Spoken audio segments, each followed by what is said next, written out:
கேட்கணும் இல்லையா? அப்போ வந்து நான் தெரிவிக்க விஷயம் என்னன்னா, முன்பு இருந்த காலகட்டத்தோட ஹிஸ்டரியில பார்த்தீங்கன்னா, இப்போதான் 100 டைம்ஸ் ஃபாஸ்டரா இருக்கான். இல்ல அந்த மைக்ரோ ஆர்கானிசம்ஸ் இல்ல இந்த ஸ்பீஷீஸா இருந்தாலும் அவங்களோட எக்ஸ்டிங்ஷன் அந்த ப்ராசஸ் வந்து ரொம்ப ஸ்பீடா இருந்துச்சுதான். இதுக்கு மெயின் காரணம் நம்ம அப்படின்னு சொன்னா இதை பத்தி நமக்கு எக்கச்சக்கமான கேள்விகள்லாம் இருக்கு. இக்காலஜிஸ்ட் சுல்தான் இஸ்மாயில் தான் கேட்டுருக்கோம். கடமை பேசலாம். இப்போலாம் நிறைய ஹைபிரிட் சீட்ஸ் கொண்டு வராங்க. அண்ட் மிருகங்களையும் வந்து மரபணு மாற்றம்லாம் பண்றாங்க. ஹியூமன் பிரெயினுக்கு கூட அதை பண்ணலான்ற அளவுக்கு கொண்டு வந்துட்டாங்க. இது எந்த அளவுக்கு ஒரு ப்ராப்ளமேட்டிக்கா இருக்கும் ஃபியூச்சர்ல அப்படிங்கிறது யோசிக்க வேண்டிய ஒரு விஷயம் இல்லையா? அதாவது இயற்கை வந்து ஒரு அருமையா வந்து ஒரு உயிரினத்தை வந்து கிரியேட் பண்ணும். எந்த ஒரு உயிரினம் எடுத்துட்டாலும் அதுக்கு வந்து உடம்புல வந்து செல் அப்படிங்கிற எப்படி ஒரு வீட்டுக்கு வந்து தனித்தனி செங்கல் வைக்கணும், அந்த மாதிரி ஒவ்வொரு செங்கலும் ஒரு செல் மாதிரி நம்ம உடம்புல இருக்கு. அந்த செல்லுக்குள்ளார நியூக்ளியஸ் இருக்கு. அந்த நியூக்ளியஸுக்குள்ளார மரபுகள் இருக்கு, ஜீன்ஸ் இருக்கு. மரபுகள் தான் இப்போ போய் ஒரு குழந்தைய பார்க்கும்போது அப்பா மாதிரி இருக்கு, அம்மா மாதிரி இருக்கு, மூக்கு இப்படி இருக்கு அப்படி இருக்குன்னு சொல்லும்போது இந்த மரபுகள் அதுக்கு காரணம். அப்போ அந்த மாதிரி மரபுகள் வந்து ஒவ்வொரு இதுவும் எப்படின்னா ஒரு சயின்ஸில் அறிவியலில் வந்து 1 gene 1 enzyme ஹைபாதசிஸ் அப்படின்னு சொல்லுவாங்க. அப்போ என்சைம்ங்கிறது ஒரு ப்ரோட்டீன். அப்போ ஒவ்வொரு ஜீனும் ஒவ்வொரு மரபும் ஒரு என்சைம் ஒரு ப்ரோட்டீனுக்கு காரணமாக இருக்கு, புரதசத்துக்கு காரணமாக. ஸோ அந்த மாதிரி இருக்கும்பொழுது இது என்ன பண்ணுறாங்கன்னா ஒரு புது விதமான ஒரு உயிரினத்தை உருவாக்கணும். ஒன்று வந்து அதுக்கு காரணம் அவங்க என்ன சொல்கிறாங்கன்னா பூச்சி இந்த பூச்சிக்கொல்லி என்ன வைக்கிறாங்க. அப்போ வந்து பிடி அப்படின்றது வந்து ஒரு சாதாரண ஒன்று பேசிலஸ் துரிஞ்சியன்சிஸ் அப்படின்னு பேருங்க. இப்போ இந்த பேசிலஸ் துரிஞ்சியன்சிஸ் எங்கே இருக்கிறவங்க பார்த்தா தமிழ்நாட்டு மாநிலே இருக்க மாதிரி.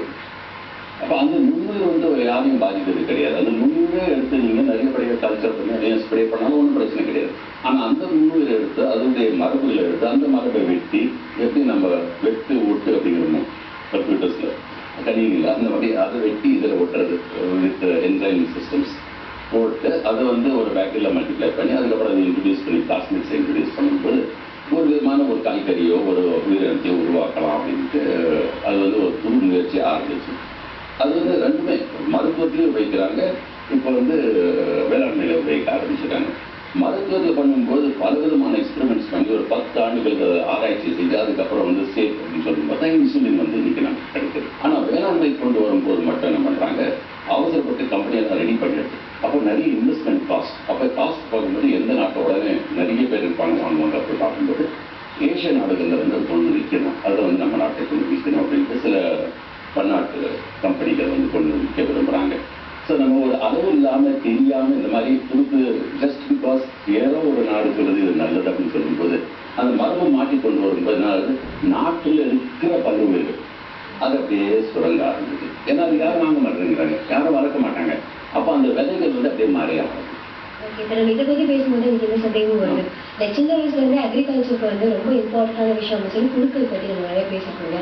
ஆனால் இப்போ புழு வந்து கம்மியாகிட்டே போகுது அப்படின்னா எந்த அளவுக்கு நம்மளோட பயோடைவர்சிட்டி வந்து பாதிக்கப்படும்? இந்த மண்புழுக்கள் வந்து இப்போ நீங்கள் கேட்டாலும் சொல்கிறாங்க. இப்போ இந்த கிண்டி நேஷனல் பார்க்கில் வந்து ஒரு அருமையான ஒரு மண்புழு வந்து அதுக்கு பேர் வந்து ஆக்டோபிட்டனா செரேட்டா.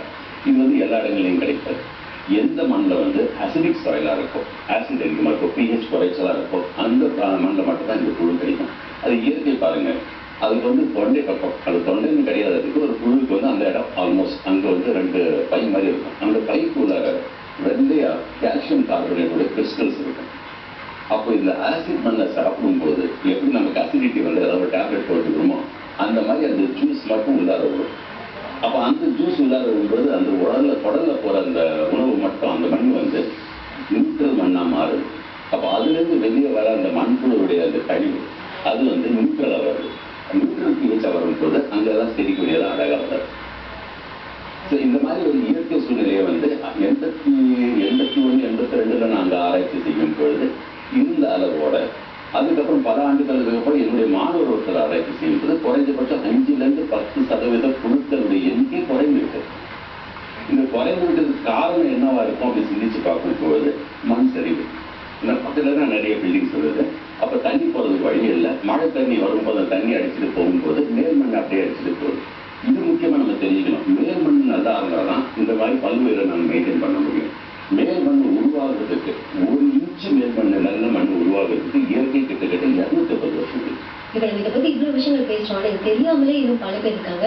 இதெல்லாம் தெரியாமலே வந்து இந்த மாதிரி விஷயங்களுக்கு வந்து ஒரு பாதிப்பு ஏற்படுத்திட்டு இருக்காங்க. ஸோ இந்த பயோடைவர்சிட்டிக்கான அவேர்னஸ் எப்படி கிரியேட் பண்ண முடியும்?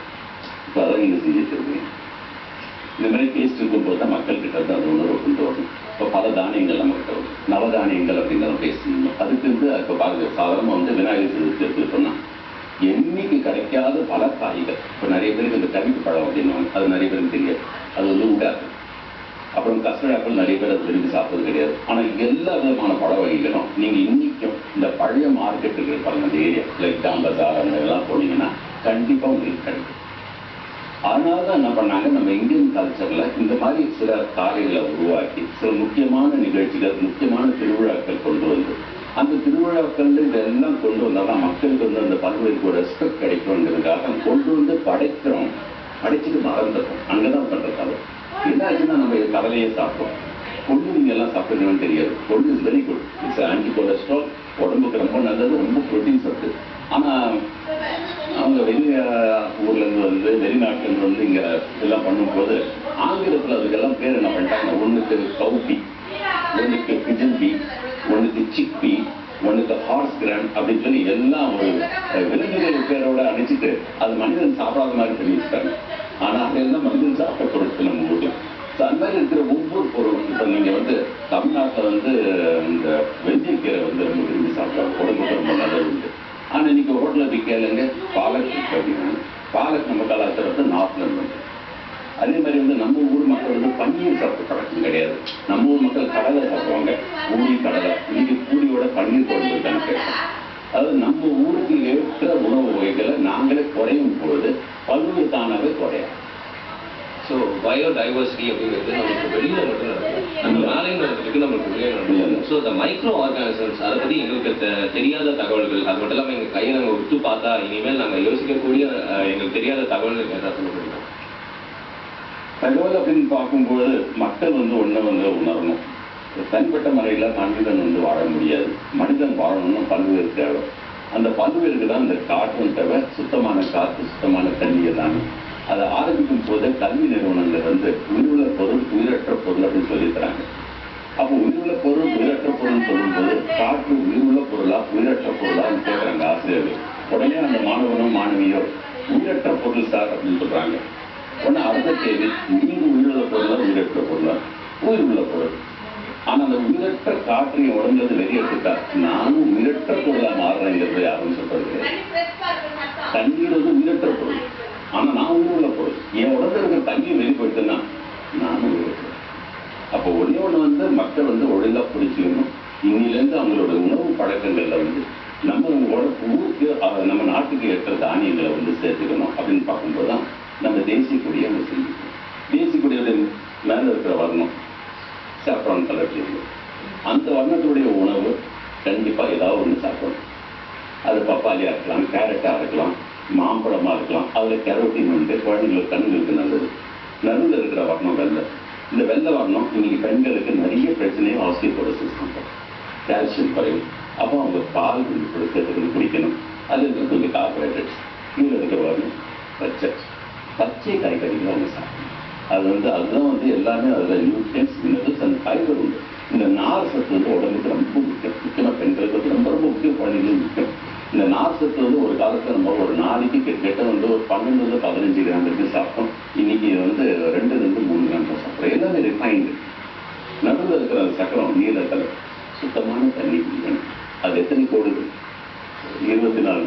இந்த 24 மணி நேரத்துல இந்த 4 வர்ணங்களை நம்ம நாட்டு மக்கள் இருக்கிற பல்வேறு வச்சு அவங்க சாப்பிட்டாங்கன்னா எந்த நாட்டு உணவு தேவையில்ல, எந்த நாட்டு மருந்து நமக்கு தேவை. வெளியில இருந்து ஆரம்பிச்சு நம்மளோட ஃபுட்டுக்குள்ளேயே வந்தாச்சு. பயோடைவர்சிட்டி அப்படிங்கிறது வந்து என்ன மாதிரியான ஒரு வேர்டு, அது பின்னாடி என்ன இருக்கு அப்படிங்கிற பேசிக் லெவல்ஸ்ல நான் தெரிஞ்சு வச்சிருக்கேன். இன்னைக்கு பயோடைவர்சிட்டி வந்து டைவர்ஸா எனக்கு புரிஞ்சிருக்கு அப்படின்னு நான் அந்த அளவுக்கு எக்ஸாம்பிள்ஸோட சொல்லும்போது நிறைய விஷயங்கள் மனசுல பதிஞ்சிருக்கணும். எப்பவுமே இனிமேல் அந்த நேஷனல் ஃபிளாக்லாம் பார்க்கும்போது அந்த மூணையும் சாப்பிட்டோமா, அந்த 4 கலரும் நம்ம சாப்பிட்டோமா, எனக்கு மெயினா அந்த சாஃப்ரான் கலர் தான் தோணுது. எல்லாமே சாப்பிட்டோம் அப்படிங்கிற மாதிரி நமக்கு மறுபடியும் ஒரு கொஸ்டின் நமக்குள்ளே எழுந்துட்டே இருக்கும். ஸோ இந்த அளவுக்கு எக்ஸாம்பிள்ஸோட இந்த பயோடைவர்சிட்டி டே, அந்த நாளில் வந்து பயோடைவர்சிட்டினா என்ன, நம்ம நாட்டில் எந்த அளவுக்கு முக்கியமே, நம்மளோட பெருமை அது அப்படிங்கிறது நீங்க சொல்லிடுவீங்க. Thank you so much sir. Thank you so much. இதே மாதிரி வயசு வாழ்க்கையான விஷயங்கள் வெயிட்டிங் இருக்கு. புதிய மெட்ரோ ஸ்டேஷன்ல இருந்து இனிய வயசு.